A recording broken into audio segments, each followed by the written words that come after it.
ba ang kakainin o giliw ko?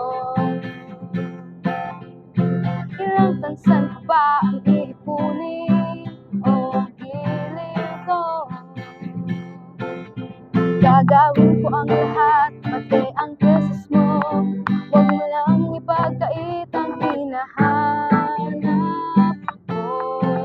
Sabihin mo lang ako aking sintay.